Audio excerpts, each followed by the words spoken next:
We have finished our example number 2 from practice set 1.2। कल के lecture में हमने प्रैक्टिस सेट 1.2 का क्वेश्चन नंबर 2 कंप्लीट किया था। अब हम देखने जा रहे हैं क्वेश्चन नंबर 3। क्या है क्वेश्चन नंबर 3? जिसमें हमें दिया गया है एक फिगर है जिसमें एक ट्राइंगल गिवन है। ट्राइंगल का नाम है MNP।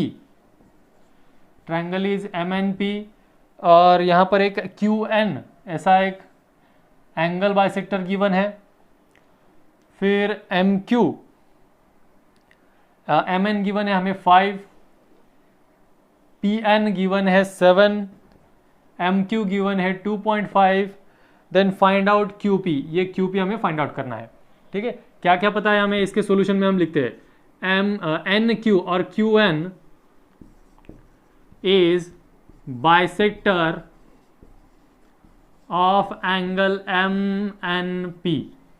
ठीक है, ये हमें QP फाइंड आउट करना है। सो अगर QN एक बाइसेक्टर है तो हम क्या कह सकते हैं यहाँ पर MQ divided by QP is equal to MN divided by PN। ठीक है, by the property of angle bisector. इसको रीजन दे सकते हो आप, property of angle bisector of triangle.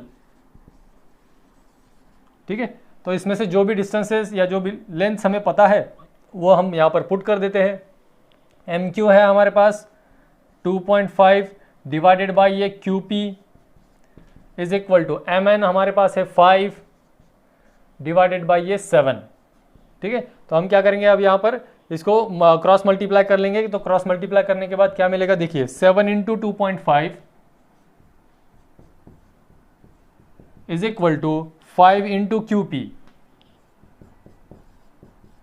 ठीक है, ये हम प्राइमरी स्टेज में है, इसलिए ये जो ऑपरेशंस है अरिथमेटिक ऑपरेशंस कहा जाता है इसको, मल्टीप्लिकेशन एडिशन वगैरह, तो ये मैं इतना इन डिटेल करवा रहा हूँ। ठीक है, इसके आगे आपको क्या करूँगा मैं, जहाँ पर ये है ऐसा कैलकुलेशन में पार्ट आता है वो हम डायरेक्टली ये 7 into 2.5 divide by 5 is equal to QP करेंगे।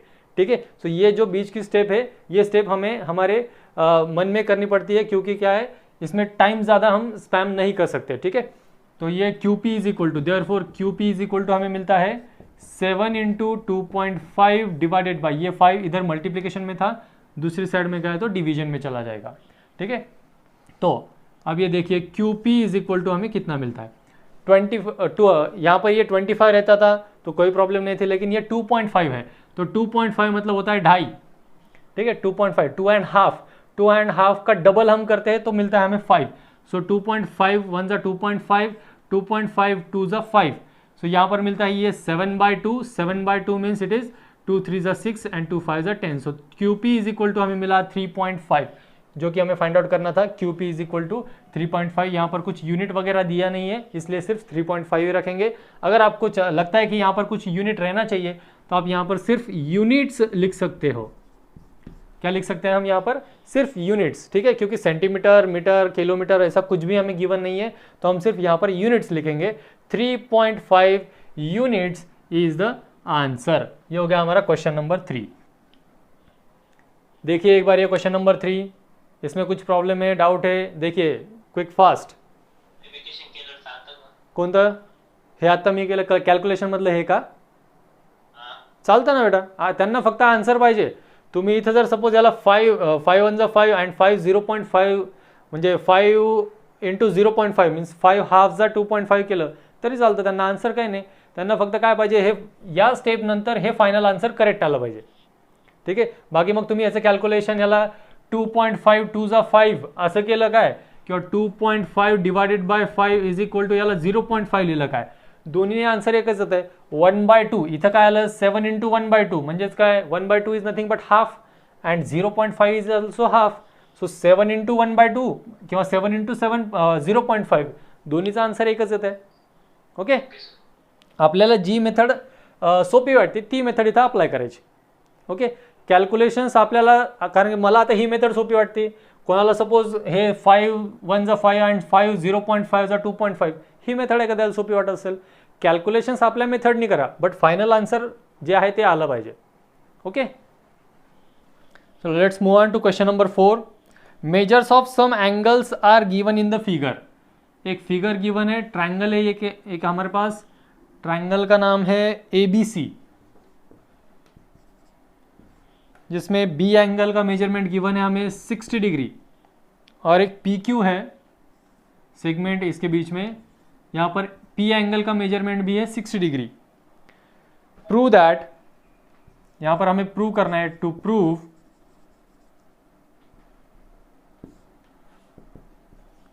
AP divided by PB is equal to AQ divided by QC, यह हमें प्रूव करना है। देखिए AP divided by PB and AQ divided by QC, यह हमारा क्वेश्चन नंबर 4 है।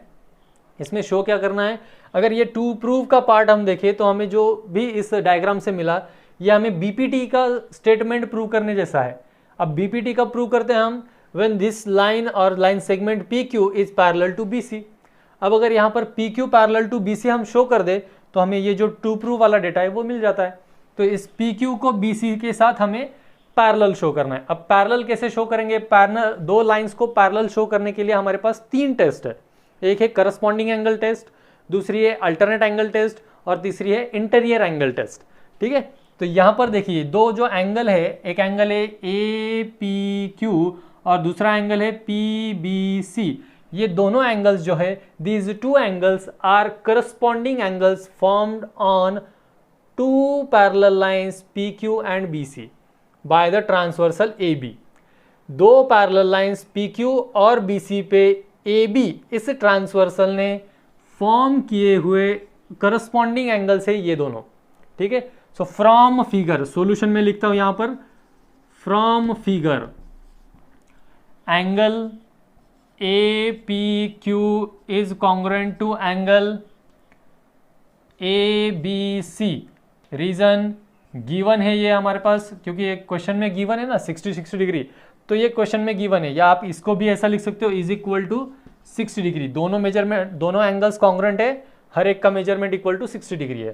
ठीक है, तो ये अगर दोनों एंगल्स कॉन्ग्रुएंट हुए तो हम क्या कह सकते हैं, but these are corresponding angles, these are corresponding angles formed by transversal AB। ये क्या है, करस्पॉन्डिंग एंगल से जो ट्रांसवर्सल AB ने फॉर्म किए हैं। देयरफॉर हम क्या कह सकते हैं, ये PQ और BC पैरेलल है, therefore PQ is parallel to BC। Reason corresponding angle test.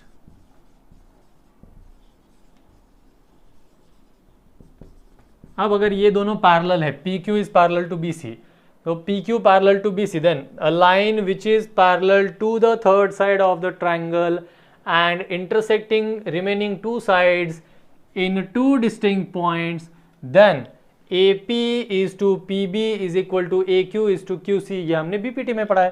So therefore from BPT और basic proportionality theorem, from basic proportionality theorem AP divided by PB is equal to AQ divided by QC, ये हमने prove करके दिखा दिया यहाँ पर। देखिए question number 4 एकदम इजी क्वेश्चन है, क्या कहते हैं हम इसको, एकदम चिल्लर टाइप का क्वेश्चन है। अगर आपको सिर्फ यहाँ पर क्या है, की स्टेप कौन सी है, फिर यहाँ पर ये जो पैरेलल लाइन प्रूव करने हैं ये की स्टेप है। अगर ये पैरेलल प्रूव नहीं करते तो ये प्रूफ नहीं हो सकता। देखिए क्वेश्चन नंबर 4 में कुछ डाउट है तो पूछो।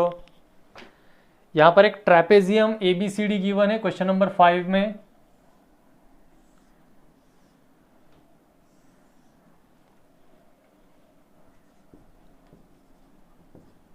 दिस इज ट्रेपेजियम ABCD, जिसमें AB इज पैरेलल टू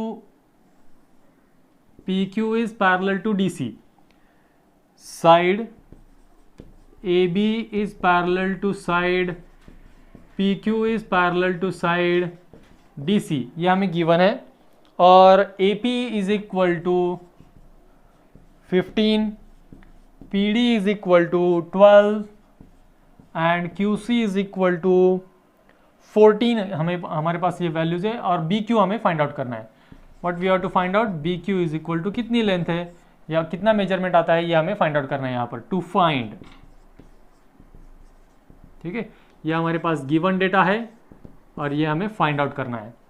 देखिए फिर ट्रैपेजियम होता है। ट्रैपेजियम मतलब क्या है, जिसके एक साइड का पेयर जो है वो पैरेलल होता है और दूसरा जो है वो नॉन पैरेलल होता है। ठीक है, तो इस केस में ये AP इज इक्वल टू 15 है, PD इज इक्वल टू 12 है, BQ हमें फाइंड आउट करना है और QC हमें 14 दिया गया है। तो क्या है, as in this particular example, ये किसका एग्जाम्पल है या किस टाइप का एग्जाम्पल है, जो हमने कल के एग्जाम्पल कल जो कंसेप्ट पढ़ा था हमने प्रॉपर्टी ऑफ 3 पैरेलल लाइंस, इसमें देखिए यही है AB line, PQ line and DC line. These 3 lines are parallel to each other and their transversals AB, AD and BC, ये इनके ट्रांसवर्सल है। जो ट्रांसवर्सल इनको A, P और D, यहाँ पर B, Q और C इसमें इंटरसेक्ट होते हैं, यहाँ पर by the property of 3 parallel lines and their transversal. ये जो प्रॉपर्टी है, इस प्रॉपर्टी की वजह से क्या हो जाता है, देयरफॉर यहां पर हम लिख सकते हैं AP upon PD is equal to BQ upon QC। अब जो जो डिस्टेंसेस, जो जो लेंथ हमें पता है वो लेंथ अब हम यहाँ पर पुटअप कर देते हैं। तो AB की लेंथ है हमारे पास 15, देयरफॉर ये 15 divided by PD is 12 is equal to BQ हमें फाइंड आउट करना है, divided by QC 14। So let us find it out. BQ is equal to क्या हो जाएगा, देखिए BQ इज इक्वल टू ये 14 into 15 divided by 12। 14 and 12 these two numbers are divisible by 1, और एक ही नंबर से 14 और 12 भी होता है और 15 और 12 भी होता है। आप जो चाहे उस नंबर से आप इसको डिवाइड कर सकते हो।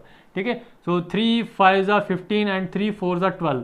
ठीक है, तो यहाँ पर एक और डिवीजन हो जाता है, 2 7 14 एंड 2 2 4। तो यहाँ पर BQ इज इक्वल टू हमें 5 इंटू 7 डिवाइड बाई 2। आप इसको अगर मल्टीप्लाई भी कर लेते हो तो यहाँ पर मिल जाएगा आपको 35 डिवाइड बाई 2।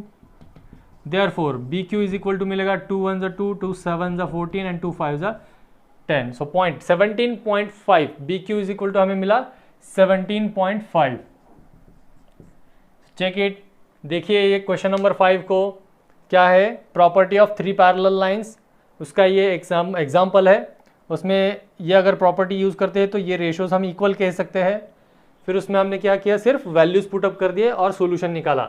देखिए ये क्वेश्चन नंबर 5, इसमें कुछ डाउट है क्या? ठीक है, क्वेश्चन नंबर 5 अगर आप सभी को समझ में आया है तो हम क्वेश्चन नंबर 6 की तरफ बढ़ते हैं। क्या है क्वेश्चन नंबर 6? उसमें हमें एक डायग्राम गिवन है और उस डायग्राम का एक क्यूपी बोल के एक पार्ट मिसिंग है, उस क्यूपी की हमें लेंथ निकालनी है। ठीक है,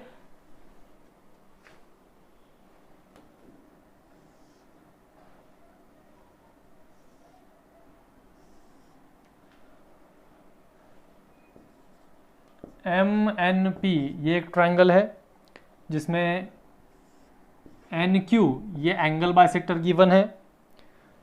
क्वेश्चन नंबर 6, तो इसमें हमें QP फाइंड आउट करना है और डायग्राम में कुछ मेजरमेंट्स गिवन है, ये 25 14 40 और ये QP फाइंड आउट करना है। ठीक है, ओके। अब यहाँ क्वेश्चन में हमें ऐसा कुछ वर्डिंग में नहीं गिवन है कि ये जो NQ या QN है ये एंगल बाइसेक्टर है, ऐसा हमें वर्डिंग में कुछ भी गिवन नहीं है। लेकिन डायग्राम में नोटेशन गिवन है। क्या नोटेशन गिवन है? यहाँ पर लाइकली साइन मतलब सेम साइंस यहाँ पर यूज किए गए हैं। दैट मीन्स ये जो QN है और NQ is bisector of angle MNP। ये कहाँ से लिया हमने? दिस इज फ्रॉम फिगर, ये फिगर से हमने आइडेंटिफाई कर लिया ये सब। ठीक है, from figure NQ is bisector of angle MN।